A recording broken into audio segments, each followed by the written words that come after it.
D'abord, tous les ministres des Affaires étrangères qui étaient réunis ont considéré que c'était probablement la plus grave crise depuis 20 ans. Donc, c'est le sentiment d'une très très grande inquiétude. Fermeté. Ça veut dire que les membres européens qui participent aussi au G8, ça veut dire la France, l'Allemagne, l'Italie, l'Angleterre, suspendent immédiatement la préparation du G8 de Sochi. Premier point. Deuxième point, en ce qui concerne nos relations avec la Russie, s'il n'y a pas, dans les heures qui viennent, de désescalade, ça veut dire que nous déciderons des mesures très concrètes, comme l'interruption de toute discussion sur les visas, comme l'interruption des discussions sur un accord économique, et ça veut dire concrètement que les ponts seront coupés sur beaucoup de sujets. Et nous avons décidé, ce que je n'ai jamais vu faire, de rester en permanence saisi de la question pour voir s'il y avait de nouvelles mesures à prendre. Et puis parallèlement, nous souhaitons qu'il y ait dans le meilleur délai un sommet européen avec les chefs d'État et de gouvernement et si possible les ministres des Affaires étrangères. Ça, c'est la partie fermeté. En même temps, nous ne voulons pas rompre la possibilité de désescalade, puisque c'est ça qu'on souhaite. Et donc, il y a des propositions qui sont faites en direction du gouvernement ukrainien pour qu'il soit, comment dire, inclusif, pour respecter les minorités.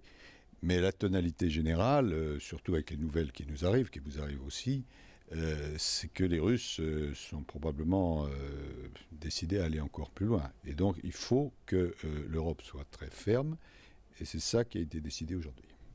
S'il y a un sommet européen, est-ce que c'est pour aller encore plus loin dans les sanctions, si dans les heures qui viennent, dans les jours qui viennent, les Russes n'entendent pas le message que vous lancez aujourd'hui ? C'est clairement ce qui est indiqué dans les décisions qu'on a prises.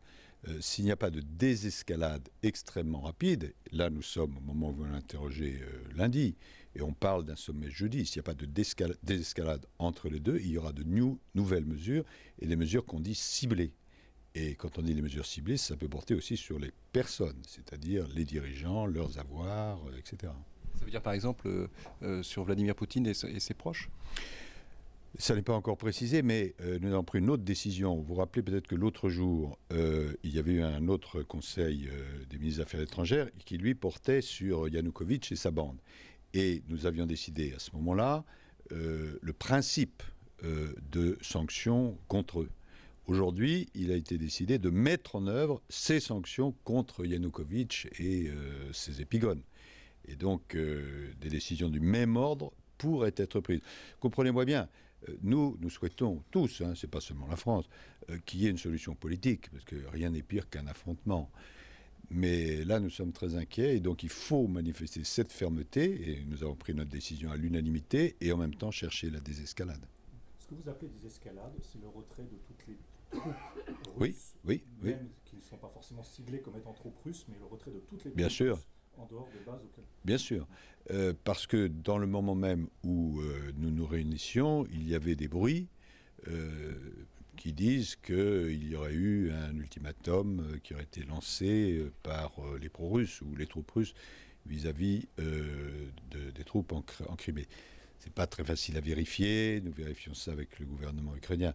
Mais en tout cas, les deux éléments, c'est fermeté extrêmement manifeste et d'autre part, souhait de désescalade et d'une solution politique. Est-ce que vous avez plus d'informations sur le groupe de contact ? Quelle forme il peut prendre ? Est-ce que la France y participe ? Oui, alors, le groupe de contact, c'est une des idées que nous avons, parce que si on veut le dialogue, il faut qu'il y ait des gens qui dialoguent.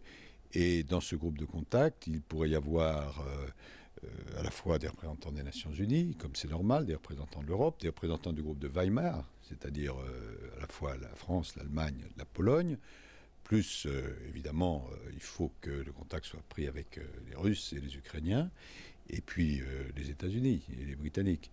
Mais ce n'est pas encore fait. On le souhaite, parce que si on veut le dialogue, il faut évidemment qu'il y ait les instruments du dialogue.